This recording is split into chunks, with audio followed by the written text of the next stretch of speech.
आप तमाम लोगों का फिर से स्वागत है आपके अपने YouTube channel the math file पे। और आज का लेक्चर है मेन वुमेन एंड चिल्ड्रन, जो टाइम एंड वर्क का पार्ट है, उसका आज ड्रॉप नंबर 7 है। तो आप जानते हैं कि शुरुआत करने से पहले मैं एक शायरी बोलता हूँ। तो आज का शायरी क्या है कि बस टिका रह तू अपने हौसलों पर, बस टिका रह तू अपने हौसलों पर, क्यों नजर रखता है फासलों पर। इसका मतलब ये है कि दूरी नहीं देखिए कितना है, आपको मिलेगा कि नहीं मिलेगा, नहीं, टिकना है। और आपको एक बात बताते हैं कि ख्वाब को पूरा करने की कोशिश करोगे तो मुश्किलें हजार आएंगी। ख्वाब को, सपना को, लक्ष्य को पूरा करने की कोशिश करोगे तो मुश्किलें हजार आएंगी, लेकिन वो मंजर भी बहुत खूबसूरत होगा जब कामयाबी शोर मचाएगी।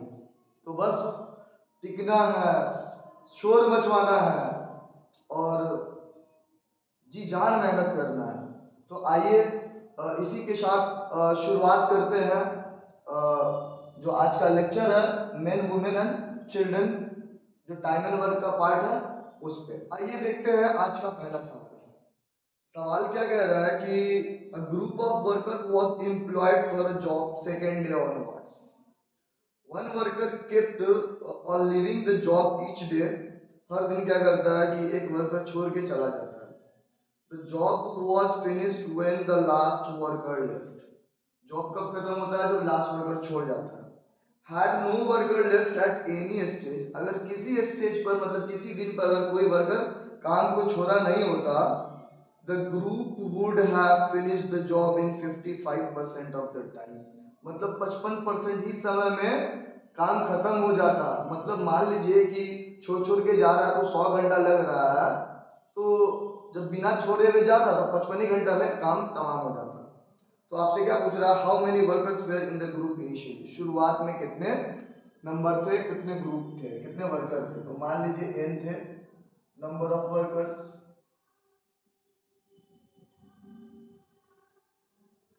और 55% टाइम में अगर छोड़ के नहीं जाता तो खत्म हो जाता। तो 45% वर्क जो टाइम जो है वो कम जा रहा है, वो बच जा रहा है। या कह सकते हैं इसका अपोजिट कि 45% टाइम ज्यादा लग रहा है जब वर्कर छोड़ छोड़ कर काम कर रहा है। तो यही 45%, मतलब ये जो 45 होता, वो क्या होता कि कब होता? जब ये काम कौन लोग कर रहा था, जब इसमें जब जीरो वर्कर छोड़ के जा रहा था तब, जब एक छोड़ के गया अगला दिन तब, जब दो, ये पहला दिन कोई वर्कर छोड़ के नहीं गया था इसलिए जीरो, और दूसरा दिन एक वर्कर छोड़ कर गया तो एक हो गया। तीसरा दिन क्या हुआ? एक तो पहले छोड़ कर गया था और एक आज छोड़ कर चल गया, दो, और ये तीन। यही डॉट डॉट डॉट एन तक चलेगा, ठीक है। और ये जानते हैं क्या, ये एक एपी में है, तो ये 45, 55% काम कंप्लीटेड है तो 45 ही ना बचा, टाइम में कंप्लीटेड है तो 45। तो ये आप जानते हैं एपी में है, और एपी का सम का फॉर्मूला क्या होता है? n/2, n/2, 2a, a की जगह क्या है? जीरो है तो ये जीरो हो जाएगा, प्लस n-1, और इंटू क्या डी। डी कितने का अंतर है? एक का। तो यहाँ देखिएगा 45 गुना क्या हो जाएगा? 90। ये क्या हो जाएगा? n² minus n। और इसको सॉल्व कीजिएगा तो क्या आ जाएगा? n² माइनस n माइनस 90 बराबर क्या? 0। अब जानते हैं क्या बन गया? क्वाड्रेटिक इक्वेशन बन गया। तो यहाँ देखिए इसको क्या कीजिएगा? फैक्टराइज कीजिएगा इस तरह कि गुना करने पे क्या आ जाए? 90, यहाँ पे कोफिशिएंट 1 है तो क्या आ जाए? 90n² आ जाए। हमेशा a को c को मल्टीप्लाई करते हैं, तो 90n² लाने के लिए बीच वाले टर्म को स्प्लिट करते हैं। तो -10n + 9n, तो 10n इंटू -9 करेंगे क्या आ जाएगा? -90n², जो कि यहाँ आ रहा है। तो n² -10n plus 9n minus 90, ये किसके बराबर हो जाएगा? 0 के बराबर। अगर यहाँ से n कॉमन लीजिएगा तो n माइनस क्या 10, और यहाँ से प्लस 9 कॉमन लीजिएगा तो क्या आ जाएगा? n माइनस 10 बराबर क्या? 0। यहाँ से फिर n माइनस 10 कॉमन ले लीजिएगा तो इसको गैप कीजिए तो यहाँ क्या बच रहा है? n, और यहाँ क्या है? बीच में प्लस, और इसको गैप कीजिएगा, उसको छुपाइएगा तो क्या बचेगा? 9, और ये क्या बराबर है? 0। यहाँ से दो कंडीशन होगा, या तो ये 0 हो जाए या तो ये 0 हो जाए। तो अगर n माइनस 10 को 0 के बराबर रखिएगा तो n बराबर क्या आ जाएगा? n क्या आ जाएगा? और n प्लस 9 बराबर अगर 0 रखिएगा तो n बराबर क्या हो जाएगा? -9, जो कि कभी हो नहीं सकता है। कभी भी आदमी या वर्कर का संख्या निगेटिव में नहीं हो सकता है। आई होप आपको समझ में आया होगा। अगर आप चाहते तो यहाँ से डायरेक्ट निकाल सकते थे। एक और तरीका, मान लीजिए ये 90 है और यहाँ n कॉमन लीजिएगा तो क्या हो जाएगा? n minus 1। दो नंबर ऐसा सोचिए ना कि जिसमें एक का अंतर और गुना करने पे 90 आ जाए, वो क्या है? 9 और 10 है। बस सॉरी 10 और 9 है। अगर यहाँ 10 रखिएगा और यहाँ 9 रखिएगा तभी आएगा।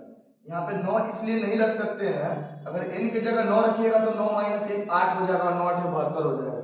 इसलिए यहाँ पर n को 10 रखना जरूरी है, और 10 गुना 9 90। आप यहाँ पर डायरेक्ट अप्लाई भी कर सकते थे, यहाँ पर भी सोच सकते थे, लेकिन मैं आपको प्रोसेस के साथ बताया हूँ। अगर डेटा थोड़ा मुश्किल हो तो किस तरह से कैलकुलेट किया जाता है। आई होप आपको समझ में आया होगा। अगर आपको समझ में आया तो कृपया करके इसे शेयर कीजिए, ज़्यादा से ज़्यादा लाइक कीजिए, और कमेंट करके ज़रूर बताइए कि मेरा पढ़ाने का वे आपको कैसा लग रहा है। अब आइए देखते हैं दूसरे सवाल पे। दूसरा सवाल क्या कह रहा है कि a contractor undertakes to make a road in 40 days. एक कॉन्ट्रैक्टर कॉन्ट्रैक्ट लिया है जिसको 40 दिन में खत्म किया है, जिसके लिए उसने 25 मैन को एम्प्लॉय किया। आफ्टर 24 डेज, 24 दिन बाद, he finds that only 1/3 of the road is made। वो पाता है क्या है कि सिर्फ 1/3 ही रोड बना है। तो आपसे पूछ रहा है क्या कि how many extra men should be employed so that he is able to complete the work 4 days earlier। तो कितना एक्स्ट्रा मैन का जरूरत पड़ेगा जब वो चाहेगा कि काम जो है वो समय सीमा जो 40 दिन है उससे 4 दिन पहले खत्म हो जाए, यानी 36 दिन में खत्म हो जाए। तो आइए इसका सॉल्यूशन देखते हैं। क्या बोल रहा है कि 40 क्या है, वर्कर 40 दिन में काम खत्म करना है, इसके लिए 25 मैन का जरूरत है। और इस हिसाब से आपको पता चला है कि 24 दिन में 1/3 काम हुआ है। तो आप जानते हैं क्या कि मैन 25 मैन काम किया 24 दिन तक। इससे आपको क्या पता चला कि 1/3 काम हुआ, तो बटा 1/3। तो काम कितना बचा हुआ है? 2/3 काम बचा हुआ। 2/3 कैसे आया? आप जानते हैं 1 में से अगर पूरा काम 1 है उसमें से 1/3 चला गया तो क्या आएगा? 2/3। और यहाँ एक इसके बराबर हो जाएगा। कितना एक्स्ट्रा लगा? कुछ तो एक्स्ट्रा लगा, मान ली पहले से 25 रहा होगा और इसमें से x मैन एक्स्ट्रा लगा होगा, ठीक। और काम क्या करना है? समय सीमा जो 40 दिन है उससे 4 दिन पहले काम खत्म करवाना है। तो 24 दिन यहाँ हुआ तो 16 दिन बचा हुआ 40 दिन में, लेकिन काम 4 दिन पहले खत्म करवाना है, मतलब 12 ही दिन में खत्म करवाना है। 24 12 36, ठीक है। और काम अभी क्या बचा हुआ? 2/3। देखिए काटना का तरीका, कुछ गुना होना नहीं दीजिए, यहाँ 3 से 3 काट दीजिए, 12 दूना 24 काट दीजिए। अब देखिए 25 दूना 50 अदूना क्या 100 बराबर कितना 25 प्लस x। तो x का वैल्यू यहाँ से कितना निकलेगा आपको? 75। मतलब 75 आदमी और चाहिए आपको इस जो क्वेश्चन के हिसाब से जो कंडीशन बोला है काम खत्म कराने के लिए वो। आई होप आपको समझ में आया होगा। चलिए देखते हैं आज का आखिरी सवाल जो है क्वेश्चन नंबर 3। आज मेरी तबीयत सही नहीं है, इस वजह से मैं ज़्यादा नहीं पढ़ा पा रहा हूँ, इसलिए मैं आपसे माफ़ी मांगूंगा। उम्मीद करूंगा कि जल्द ठीक हो जाऊंगा तो फिर से क्लास ले पाऊंगा सही से, सही ढंग से। और आपसे दुआ की दरख्वास्त है। तो चलिए बिना देर किए देख लेते हैं आज का आखिरी सवाल। क्या बोल रहा है? Contract was to be completed in 56 days and 104 men were set to work each working 8 hours a day. 56 दिन में काम खत्म करना है, जिसके लिए 104 मेन को एम्प्लॉयड करना है जो हर दिन 8 घंटा काम करेगा। लेकिन 30 दिन बाद आफ्टर 30 डेज आपको क्या पता चल रहा है कि 25% ही काम हुआ है। आपसे पूछ रहा how many additional man will be employed so that the work B completed in time, काम समय सीमा में हो जाए। Each man now working 9 hours a day. अब कितना घंटा काम करेगा ना, तो आप जानते हैं क्या कि यहाँ 104 मैन काम किए, 30 दिन तक काम किए और कितना घंटा काम किए, 8 घंटा। ये क्या है, मेन है, और ये क्या है, डी है, और ये क्या है, एच है। और यहाँ पे मेन का बात है इसलिए इफिशियंसी कैंसिल आउट हुआ। हम बता रहे हैं एमडीएच नहीं होता है, MEDH बाई W1 होता है। तो यहाँ इफिशियंसी सेम है मैन का, इस वजह से ई से ही कैंसिल हुआ है। और कितना काम खत्म हुआ है, 25%। तो काम कितना बचा, 75%। तो यहाँ काम बचा दिए 75%, यही काम है ना करना।